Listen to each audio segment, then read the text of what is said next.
Hello दोस्तों, स्वागत है आपका एक बार फिर से मेरे इस यूट्यूब चैनल पर। आज की इस क्लास में हम सीखने जा रहे हैं केमिस्ट्री का एक बहुत ही इम्पोर्टेंट टॉपिक। जेईई मेन और नीट की दृष्टि से बहुत ही इम्पोर्टेंट टॉपिक है और आज हम ये टॉपिक पढ़ने जा रहे हैं। ठीक है, वैसे क्लास में भी आपको ये टॉपिक आना चाहिए। तो इस टॉपिक का नाम है वेस्पर सिद्धांत, वेस्पर थ्योरी। ठीक है, ये सिद्धांत आज हम पढ़ने वाले हैं। अगर इसकी मैं आपको फुल फॉर्म बताऊं तो valence shell electron pair repulsion theory. ठीक है, लिख देता हूं, valence shell electron pair repulsion theory. Hindi में अगर कहें तो संयोजकता कोष इलेक्ट्रॉन युग्म प्रतिकर्षण सिद्धांत। ठीक है, रिपल्सन को कहते हैं प्रतिकर्षण।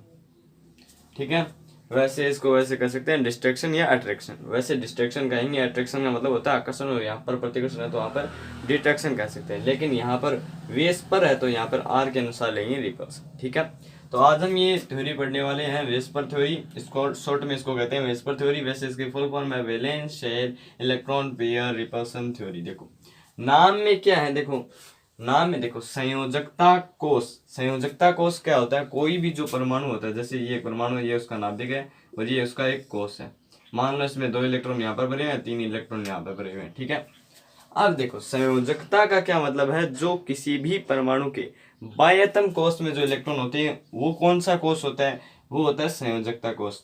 किसी भी परमाणु का बाह्यतम कोष, किसी भी परमाणु का बाह्यतम कोष जिसमें इलेक्ट्रॉन उपस्थित हो, वो क्या कहलाता है? उसका संयोजकता कोष कहलाता है, यानी वैलेंस शेल कहलाता है। ठीक है, शॉर्ट में है संयोजकता कोष, यानी वो उसका वैलेंस शेल कहलाता है। तो इस परमाणु का वैलेंस शेल ये है। ठीक है, संयोजकता कोष इलेक्ट्रॉन युग्म। अब इलेक्ट्रॉन युग्म का क्या मतलब है? युग्म का मतलब होता है कोई भी 2 जोड़ा। ठीक है, कोई भी अगर 2 जोड़ा तो उसका मतलब है युग्म। इलेक्ट्रॉन युग्म का मतलब है यहाँ पर ये जो 2 इलेक्ट्रॉन है आपके पास, ये जो आपके सामने 2 इलेक्ट्रॉन है, तो इन्हें हम इलेक्ट्रॉन युग्म कह सकते हैं। क्योंकि कोई भी 2 जोड़ा हो तो हम इन्हें इलेक्ट्रॉन युग्म कहते हैं। कोई भी 2 जोड़ा हो तो उन्हें हम युग्म कहते हैं। यहाँ पर इलेक्ट्रॉनों का 2 जोड़ा तो हम इसे कहते हैं इलेक्ट्रॉन युग्म। ठीक है, तो इन इलेक्ट्रॉन युग्मों के बीच प्रतिकर्षण, यानी इन दोनों के बीच जो प्रतिकर्षण होता है उसकी जो फुल डिटेल देगा वो हमें देगा वेस्पर सिद्धांत, वेस्पर थ्योरी देगी। ठीक है, फिर से सुनिएगा, संयोजकता कोष इलेक्ट्रॉन युग्म प्रतिकर्षण सिद्धांत, यानी वैलेंस शेल के अंतर्गत जो इलेक्ट्रॉन पेयर हैं उनके बीच में डिस्ट्रक्शन या रिपल्सन किस तरह से होता है उसकी जानकारी देता है वेस्पर सिद्धांत। और वेस्पर सिद्धांत जो है वो बहुत सारे मॉलिक्यूल्स के जो है हमें आकृति बताता है, ज्यामिति बताता है। क्या बताता है? आकृति बताता है, ज्यामिति बताता है कि उनका आकार कैसा है। ठीक है ना, वो बताने के लिए वेस्पर थ्योरी आई है। वेस्पर थ्योरी वैसे इनके प्रतिकर्षण सिद्धांत को एकदम डिस्क्राइब करने के लिए और अणुओं की आकृति को दर्शाने के लिए वेस्पर सिद्धांत आया है। अब मैं आपके सामने वेस्पर सिद्धांत लिख देता हूँ। ये तो थोड़ी सामान्य सी जानकारी थी वेस्पर थ्योरी के बारे में। और देखो वेस्पर थ्योरी के बारे में और देखो थोड़ी सी और महत्वपूर्ण हो जाते, फिर मैं आपको एकदम डिस्क्राइब करूंगा। ठीक है, एकदम समझाऊंगा चित्र के साथ वेस्पर थ्योरी।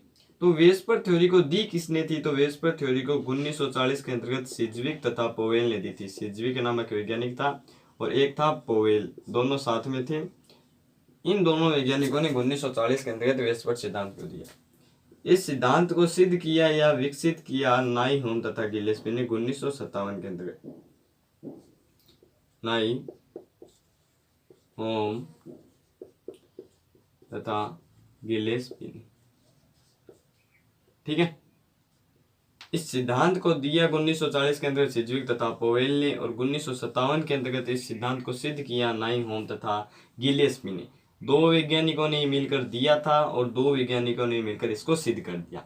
और इस जो सिद्धांत है वेस्पर सिद्धांत, ये सिद्धांत हमारे बहुत काम में आएगा। 11th में भी इम्पोर्टेंट है और जेईई में भी इम्पोर्टेंट है और नीट में भी ये इम्पोर्टेंट है। ठीक है, और इस टॉपिक को आज हम पढ़ने जा रहे हैं। तो ये आपके लिए सामान्य जानकारी हो सकती है और ये भी आपके लिए सामान्य जानकारी हो सकती है। और ये फुल फॉर्म भी आपके लिए सामान्य जानकारी हो सकती है, लेकिन आगे जो आने जा रहा है वो आपके लिए सामान्य नहीं है, वो आपको बहुत ज़्यादा सीखना पड़ेगी। ठीक है, चलो देखते हैं।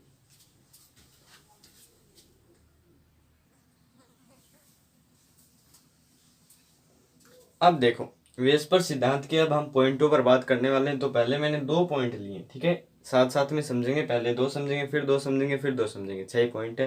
ठीक है, तो पहला देखिएगा, किसी भी अणु की आकृति केंद्रीय परमाणु के संयोजी इलेक्ट्रॉनों की संख्या पर निर्भर करती है। अब एक एक वर्ड समझेंगे। अणु तो आपको पता है 2 या 2 से अधिक परमाणु से मिलकर बनता है, लेकिन अणु की आकृति केंद्रीय परमाणु, अब ये कौन सा परमाणु केंद्रीय परमाणु होता है वो देखिएगा। जैसे हमने एक यौगिक लिया, मान लो मैग्नीशियम क्लोराइड। अब देखो ये जो क्लोराइड है ये मैग्नीशियम के तो जुड़ा हुआ है, इसमें मेन परमाणु कौन सा, मेन एटम कौन सा है, तो वो आप कहेंगे मैग्नीशियम है। ठीक है, तो मैग्नीशियम जो है, जो मेन परमाणु है वही केंद्रीय परमाणु होता है, जो मेन जो यहाँ पे परमाणु है ना वही केंद्रीय परमाणु है। तो यहाँ पर केंद्रीय परमाणु कौन है, मैग्नीशियम है। ठीक है, अगर मैं आपके सामने बात करूं सोडियम सल्फेट की, तो यहाँ पर अब 3 परमाणु आ गए हैं, 3 क्या बहुत सारे परमाणु है, लेकिन यहाँ पर मुख्यतया एक सोडियम है, एक सल्फर है, एक ऑक्सीजन है, 3 धातु है। ठीक है, धातु है, धातु है। अब इसमें हमें बताना है कि कौन सा केंद्रीय परमाणु है। तो आपको ऑब्वियस बात आपको पता है कि इसमें सब जो है ये सोडियम के चारों ओर जुड़े हुए हैं, इसमें मेन जो है वो सोडियम है। कौन है, सोडियम है। तो यहाँ पर केंद्रीय परमाणु कौन होगा, सोडियम होगा। लेकिन अब यहाँ पर तो हमें स्पष्ट स्पष्ट पता चल रहा है कि जो एक होता है वो केंद्रीय परमाणु होता है, और यहाँ पर हमने ऐसे पता लगा लिया कि ये चारों तरफ इसके जुड़े होते हैं तो ये केंद्रीय परमाणु है। लेकिन अगर आ जाए hydrogen bromide, hydrogen chloride, hydrogen fluoride, ठीक है, तो इनमें केंद्रीय परमाणु कौन सा होगा, तो इनमें हमेशा H होगा। कौन सा होगा, H होगा। कौन सा होगा, H होगा। सोडियम क्लोराइड में हमेशा सोडियम होगा। ठीक है, तो इन थोड़ी सी बातों को ध्यान में रखें, केंद्रीय परमाणु ये हो जाए। ठीक है, अब देखो अणु की आकृति केंद्रीय परमाणु के संयोजी इलेक्ट्रॉन, संयोजी इलेक्ट्रॉन मैंने आपको अभी अभी बताया था कि एक परमाणु ये मान लीजिए, ये उसका दूसरा पहला कोष मान लीजिए, फिर इसका दूसरा कोष, पहले में 2 इलेक्ट्रॉन है, दूसरे में मान लीजिए 5 इलेक्ट्रॉन, 1 3 और 2 5। ठीक है, अब देखो अणु की आकृति केंद्रीय परमाणु के संयोजी इलेक्ट्रॉन, यानी जो बाह्यतम कोष में जो इलेक्ट्रॉन होते हैं उन्हें हम संयोजी इलेक्ट्रॉन कहते हैं। लुईस प्रतीक पढ़ा है ना आपने, तो लुईस प्रतीक जिनसे व्यक्त करता है वो संयोजी इलेक्ट्रॉन ही है। तो अणु की आकृति केंद्रीय परमाणु के संयोजी इलेक्ट्रॉनों की संख्या पर निर्भर करती है। अब देखो अणु की जी आकृति है, मान लीजिए मैग्नीशियम क्लोराइड है, इसमें केंद्रीय परमाणु है मैग्नीशियम। मैग्नीशियम के बाह्यतम कोष में इलेक्ट्रॉन कितने होते हैं, 2 8 और 2, 2 इलेक्ट्रॉन होते हैं। तो संयोजी इलेक्ट्रॉनों की संख्या कितनी होगी, 2। तो देखो अणु की आकृति केंद्रीय परमाणु के संयोजी इलेक्ट्रॉनों, तो इस अणु की आकृति केंद्रीय परमाणु यानी मैग्नीशियम के संयोजी इलेक्ट्रॉन कितनी है, 2। इन संख्या पर निर्भर करेगी कि अणु की आकृति कैसी होगी। अभी यदि 2 परमाणु है, 2 यदि संयोजी इलेक्ट्रॉन है तो उसकी आकृति थोड़ी सरल हो जाएगी। यदि 3 हो जाती है संयोजी इलेक्ट्रॉन की संख्या तो आकृति थोड़ी जो है जटिल हो जाएगी। अगर 4 हो जाती है तो और जटिल हो जाएगी, अगर 5 हो जाती है तो और जटिल हो जाती है। जैसे जैसे ये इलेक्ट्रॉनों की संख्या बढ़ेगी वैसे वैसे आकृति जटिल होती जाएगी। किसके, केंद्रीय परमाणु के संयोजी इलेक्ट्रॉनों की जो संख्या है जैसे जैसे बढ़ेगी अणु की आकृति जटिल होती जाएगी। और संयोजी इलेक्ट्रॉनों की संख्या अगर जितनी कम होगी उतनी आकृति सरल होगी। जैसे हाइड्रोजन ब्रोमाइड की अगर बात करें तो हाइड्रोजन के बाह्यतम कोष में केवल 1 इलेक्ट्रॉन होता है, तो इसकी जो आकृति होती है वो बहुत ही सरल होती है। ठीक है, मक्खी आ रही है, माफी चाहता हूँ। ठीक है, तो अणु की आकृति केंद्रीय परमाणु के संयोजी इलेक्ट्रॉनों की संख्या पर निर्भर करती है। जितनी ज्यादा संयोजी इलेक्ट्रॉनों की संख्या होगी उतनी ज्यादा अणु की आकृति जटिल होगी। जितनी ज्यादा संयोजी इलेक्ट्रॉनों की संख्या कम होगी उतनी ज्यादा अणु की आकृति जो है वो कैसी होगी, सरल होगी। ठीक है, और जैसे बढ़ेगी वैसे अणु की आकृति जटिल हो जाएगी। जटिल होने का मतलब ये नहीं है कठोर हो जाएगी, उसमें जो है बढ़ती जाएगी। जैसे मैं आपके सामने बताऊं मैग्नीशियम क्लोराइड की आकृति बताऊं तो एक ये मैग्नीशियम है, ठीक है, इसके बाह्यतम कोष में 2 इलेक्ट्रॉन होते हैं, दोनों तरफ जोड़ दिया, ये क्लोरीन 1 जोड़ दिया और ये क्लोरीन 1 जोड़ दिया। अब इसकी आकृति ऐसी है, ठीक है, ऐसी आकृति इसकी। अगर मैं बात करूं हाइड्रोजन ब्रोमाइड की, इसके कोष में 2 इलेक्ट्रॉन थे। अगर मैं बात करूं हाइड्रोजन ब्रोमाइड की तो हाइड्रोजन ये रहा, ब्रोमाइड ये रहा और ये दोनों को जोड़ दिया। अब इनमें से कौन सी सरल है, यही तो है। अच्छा एक और बात करते हैं जिसके बाह्यतम कोष में 3 इलेक्ट्रॉन होते हैं, जैसे एल्युमिनियम क्लोराइड। ठीक है, एल्युमिनियम क्लोराइड की अगर हम बात करते हैं AlCl3, ये एल्युमिनियम, इसके बाह्यतम कोष में 3 इलेक्ट्रॉन होते हैं। ठीक है, एक क्लोरीन ये रहा, एक क्लोरीन ये रहा, एक क्लोरीन ये रहा। इनमें से कौन सी आकृति सरल लग रही है आपको? ठीक है, अच्छा एल्युमिनियम क्लोराइड की जो आकृति है वो शायद ये नहीं होती है, थोड़ी सी अलग होती है, ठीक है ना। वैसे आप मान सकते हैं, मान सकते, ठीक है, मान सकते हैं, मानने लगा उसमें तो। यदि 3 परमाणु होते हैं तो इस तरह की ज्यामिति होती है, यदि 1 परमाणु होता है तो इस तरह की ज्यामिति होती है, और यदि 2 होते हैं तो इस तरह की ज्यामिति होती है। वैसे ये एकदम सही है, ठीक है ना, इसमें कोई गलती नहीं है, मान सकते हैं आप। इसमें एक संयोजी इलेक्ट्रॉन था, इसमें 2 थे, इसमें 3 थे। कौन सी सरल है? जिसमें संयोजी इलेक्ट्रॉनों की संख्या कम है। तो अणु की आकृति जो है केंद्रीय परमाणु के संयोजी इलेक्ट्रॉनों की संख्या पर निर्भर करती है। मानते हैं नहीं मानते? आप मानते हैं, ठीक है। दूसरा है केंद्रीय परमाणु के संयोजी कोष में उपस्थित इलेक्ट्रॉन युग्म एक दूसरे को प्रतिकर्षित करते हैं। ये वर्ड कोड मैंने आपको अभी भी बताया था। इलेक्ट्रॉन युग्म क्या होते हैं? वापिस से एक परमाणु बनाते हैं, 2 इलेक्ट्रॉन, 4 5 6 7 8 भर देते हैं, आपके बार पूरे कर देते हैं। केंद्रीय परमाणु के संयोजी कोष यानी ये सेल, इसमें जो उपस्थित इलेक्ट्रॉन जो है वो एक दूसरे को प्रतिकर्षित करते हैं। अब देखो, आपको एक सिंपल सी बात बताया, आप 11वीं में हो गए हैं कि प्लस प्लस के बीच हमेशा क्या होता है? प्रतिकर्षण होता है, डिस्ट्रैक्शन होता है, ठीक है, डिस्ट्रैक्शन।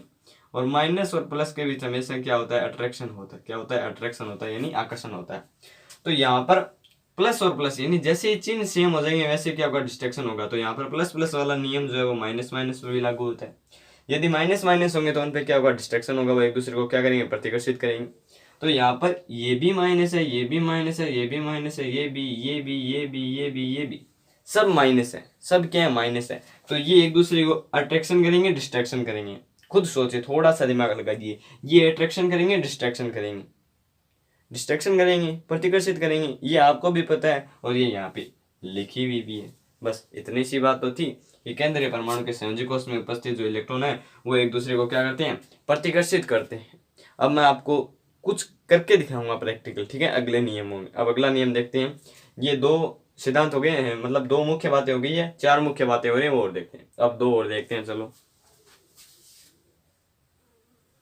अब देखो, 2 हमने मुख्य बातें समझ लिया। अब तीसरी मुख्य बातें देखिए। ये इलेक्ट्रॉन युग्म 3D में उन स्थितियों में व्यवस्थित होने का प्रयास करते हैं जहां पर प्रतिकर्षण कम से कम। कहने का क्या मतलब है? अगर आप पहले 2D में समझते हैं, पहले 2D में देखिए, ये एक इलेक्ट्रॉन है और ये इलेक्ट्रॉन है, ठीक है। अब देखो यहाँ पर इनके बीच क्या होगा? प्रतिकर्षण होगा। मैंने आपको पहले बताया, दूसरे पॉइंट में कहा गया है कि इनके बीच प्रतिकर्षण होता है, ठीक है। यहाँ पर कहा गया है कि ये प्रतिकर्षण कम से कम करते हैं और अधिकतम दूरी पर व्यवस्थित होते हैं। तो यदि ये यहाँ पर स्थित होंगे तो इनके बीच प्रतिकर्षण होगा। प्रतिकर्षण होगा कि नहीं होगा? जबकि इधर वाली तरफ से प्रतिकर्षण कम होगा और इधर वाली तरफ से ज्यादा होगा। तो ये इलेक्ट्रॉन क्या आ जाएगा? ये यहाँ पर आ जाएगा। कहाँ पर आ जाएगा? यहाँ पर आ जाएगा। अब इधर से भी उतना ही डिस्ट्रैक्शन हो रहा है और इधर से भी उतना ही डिस्ट्रैक्शन हो रहा है, दोनों तरफ से बराबर प्रतिकर्षण हो रहा है। तो ये अधिकतम दूरी है, इसकी मैक्सिमम दूरी है 2D में। 2D में इसकी मैक्सिमम दूरी है, ठीक है। ये और आगे नहीं जाएगा, और आगे जाएगा तो इधर से डिस्ट्रैक्शन होना प्रारंभ हो जाएगा, यदि इधर से डिस्ट्रैक्शन होना प्रारंभ हो जाएगा, ठीक है। अब मैं आपको 3D में करके दिखाता हूँ। मान लीजिए अब आपके सामने देखो, ये एक छोटी सी जो है, मान लीजिए एक प्लास्टिक की बॉल है, ठीक है। इसको आप परमाणु मान सकते हैं, परमाणु मानिए इसको, ठीक है। अब मान लीजिए मैं इसमें इलेक्ट्रॉन अंकित कर देता हूँ। ये 1 इलेक्ट्रॉन मान लीजिए और ये 1 इलेक्ट्रॉन मान लीजिए, ठीक है। अब देखो 3D में पूरा समझाता हूँ। देखो, एक तो इलेक्ट्रॉन ये रहा, 1 इलेक्ट्रॉन ये रहा। अब देखो 3D में बात कर रहे हैं ना, 3D में, त्रिविम में उन स्थितियों में व्यवस्थित होने का प्रयास करता है जहां पर प्रतिकर्षण कम से कम हो। तो यदि ये यहाँ पर स्थित है तो प्रतिकर्षण कम से कम कहाँ पर होगा? खुद सोचिए, इसके जस्ट नीचे मतलब यहाँ पर। तो ये त्रिविम में उन स्थितियों में व्यवस्थित होने का प्रयास करते हैं जहां पर प्रतिकर्षण कम से कम हो। यहाँ पर तो हमने सिर्फ बात की है 2 परमाणु की। अगर हम बात करें 4 परमाणुओं की तो ध्यान से देखना 4 परमाणु क्या होगा। मान लीजिए 1 परमाणु यहाँ पर स्थित है, ठीक है, 1 परमाणु यहाँ पर स्थित है। दूसरा अगर नीचे स्थित कर दो तो चलेगा, ठीक है, दोनों के बीच कम प्रतिशत। लेकिन अगर 4 आ जाए तब क्या करेंगे? तब 1 इधर आ जाता है, 1 इधर आ जाएगा, 1 नीचे है, 1 इधर आ जाएगा। तब 4 ऐसे हो जाएंगे। देखो 3 ऐसे हो जाएंगे, 1 यहाँ पर स्थित होगा। अब वो ऐसे नहीं होंगे, 1 इधर वाली साइड होगा, इस गोले के इधर वाली साइड होगा और 2 इधर वाली साइड होंगी और एक ऊपर होगा। अगर 4 परमाणु आ जाए किसी केंद्रीय परमाणु के चारों ओर 4 इलेक्ट्रॉन आ जाए जैसे कार्बन में होता है, तो क्या होंगे 2 इलेक्ट्रॉन तो इधर साइड होंगी और 1 इलेक्ट्रॉन इधर साइड होगा। ठीक है, एक इधर होगा, 2 इधर होंगे, एक ऊपर होगा। ठीक है, करके दिखाता हूँ। देखो 2D में देखो, कार्बन वाले को 2D में देखो, हमारे पास कितनी है 4 इलेक्ट्रॉन है, तो एक ऊपर रहेगा, 3 ऐसे रहेंगे। अब ये वास्तव में ऐसे नहीं है, अगर मैं ऐसे देखूं तो एक तो ऊपर है और 2 इधर निकले हुए हैं और एक अंदर की तरफ जा रहा है, इस दीवार के अंदर की तरफ जा रहा है बोल्ड की। 3D में ऐसे होता है। तो ये युग्म 3D में उन स्थितियों में व्यवस्थित होने का प्रयास करते हैं जहां पर प्रतिकर्षण कम से कम। अब यदि मैं इसको इधर ले आऊं तो इधर से अट्रैक्शन डिस्ट्रैक्शन ज्यादा होगा, जबकि उधर से क्या होगा कम होगा। तो ये उधर सरकेंगे तो ये इस स्थिति पर चला जाएगा। तो ये युग्म 3D में उन स्थितियों में व्यवस्थित होने का प्रयास करते हैं जहां पर प्रतिकर्षण कम से कम होता है। ठीक है, अगली बात देखो, संयोजकता कोष को एक गोला माना जाए, जैसे हमने इसको माना एक गोला माना जाए, तो ये इलेक्ट्रॉन युग्म उस गोले की सतह पर अधिकतम दूरी पर होते हैं। ये बात मैंने आपको बता दी है कि अगर मैं इसको एक गोला मानूं संयोजकता कोष को, तो इलेक्ट्रॉन जो युग्म है वो एक दूसरे से अधिकतम दूरी पर होते हैं। कहाँ पर? इस सतह पर। यदि मैं यहाँ पर एक चुंबक रख दूं और यहाँ पर एक चुंबक रख दूं, तो इन दोनों के बीच ये मैक्सिमम दूरी है, ये दोनों के बीच मैक्सिमम दूरी है। अगर ये थोड़ा सा इधर आ जाएगा तो ये अट्रैक्ट हो जाएगा, और वही नियम डिस्ट्रैक्ट पर लागू होता है, अगर थोड़ा सा इधर आ जाएगा तो डिस्ट्रैक्ट हो जाएगा। ठीक है, तो ये संयोजी कोष पर गोले की सतह पर अगर हम इसको गोला माने 3D में, तो ये अधिकतम दूरी पर स्थित होते हैं जहां पर कोई रास्ता नहीं है, इनके पास आने का कोई रास्ता नहीं है, ये एकदम अधिकतम दूरी पर होते हैं। ठीक है, अब हम देखते हैं चौथा है 5वां पॉइंट। अब देखो 4 पॉइंट हमने कर लिए हैं, 5वां पॉइंट जो है वो थोड़ा सा क्या है ऐसे ही है। ठीक है, उसमें कोई ज्यादा महत्वपूर्ण बात नहीं बताई है, उसमें डबल बॉन्ड और ट्रिपल बॉन्ड के बारे में बता रखा है। अगला जो पॉइंट है ना, जो lone pair is greater than lone pair bond pair is greater than bond pair, ये इंपॉर्टेंट है सबसे। ठीक है, इसमें क्या कह रखा है, लोन पेयर का मतलब है एकांकी इलेक्ट्रॉन युग्म। अगर मैं बात करूं ऑक्सीजन की, ये ऑक्सीजन की अगर मैं बात करूं तो इस पे क्या होते हैं 1 2 3 4 5 6 इलेक्ट्रॉन होते हैं, ये सबको पता है, इस पे 6 इलेक्ट्रॉन होते हैं। तो अगर मैं इन इलेक्ट्रॉनों को युग्मों में कर दूं, यानी 2 इलेक्ट्रॉनों को एक साथ कर दूं, तो वो लोन पेयर कहलाते हैं इंग्लिश में, और वैसे एकांकी इलेक्ट्रॉन युग्म कहलाते हैं। यदि 2 परमाणु इलेक्ट्रॉन एक साथ आ जाए तो इन्हें हम एकांकी इलेक्ट्रॉन युग्म कहेंगे। क्या कहेंगे? एकांकी इलेक्ट्रॉन युग्म। और यदि अकेले हो तो वैसे इलेक्ट्रॉन कहते हैं। तो ये एकांकी इलेक्ट्रॉन युग्म यानी लोन पेयर है। तो लोन पेयर और लोन पेयर के बीच जो बॉन्ड बनता है वो मजबूत होता है। लोन पेयर और बॉन्ड पेयर का मतलब है एकल इलेक्ट्रॉन से जो बनता है, एकल इलेक्ट्रॉन से बनता है, उन दोनों के बीच से ये मजबूत होगा, और इन दोनों के बीच जो बंध है वो इन दोनों से मजबूत होगा। साझे के द्वारा जो बनते हैं ना, जैसे अपने CH4 बनता है, N2 बनता है, O2 बनता है। ठीक है, ये जो बॉन्ड होंगे ना, ये जो है ये इससे कमजोर होंगे और ये मजबूत होगा, और फिर इनसे जो बॉन्ड बनती है वो इनसे ज्यादा जो है कमजोर होंगे और ये मजबूत होगा। सबसे ज्यादा जो मजबूत है वो लोन पेयर ही होता है। ठीक है, lone pair is greater than lone pair bond pair is greater than bond pair. ठीक है, ट्रिक बता दूं मैं अगर आपको याद करने की, तो 3 बार LP लिख लेना है, LP और 3 बार BP लिख लेना है, BP। एक बार ट्रिक ऐसे लगा देना है और एक बार ग्रेटर देन का लगा देना है। ये लो, याद हो गया आपको, तो हो ही गया, आपको तो करने की जरूरत ही नहीं है, हो ही गया आपको तो। ठीक है, तो लोन पेयर और लोन पेयर के जो बीच जो है बंध है वो मजबूत बनता है। कैसे? ये मान लो ऑक्सीजन है, इसके ऊपर 2 बॉन्ड है, और ये मान लो अपने क्लोरीन है। अब बताओ, क्लोरीन के पास 1 इलेक्ट्रॉन स्थित है और ऑक्सीजन के ऊपर 2 इलेक्ट्रॉन स्थित है, यानी एक एकांकी इलेक्ट्रॉन युग्म स्थित है। तो इनमें से कौन सा इलेक्ट्रॉन जो है ज्यादा जगह घेर रहा है? क्या ये लोन पेयर घेर रहा है या ये घेर रहा है? आपको कहेंगे तो ये लोन पेयर ज्यादा जगह घेर रहा है। लोन पेयर ज्यादा जगह घेर रहा है तो ये बॉन्ड भी ज्यादा मोटा बनाएगा, और ये बॉन्ड क्या बनाएगा? इसके पास केवल इतनी जगह घेर रहा है तो ये बॉन्ड इतना सा बनाएगा, तो इसका बंध कमजोर होगा और इसका बंध मजबूत होगा। आप ऐसे भी समझ सकते हैं। ठीक है, तो अब अपनी वेस्पर थ्योरी जो है पूरी हो गई होगी। आई होप आपको समझ में आई होगी। मेरे चैनल को सब्सक्राइब करें और वीडियो को जरूर लाइक करें। धन्यवाद।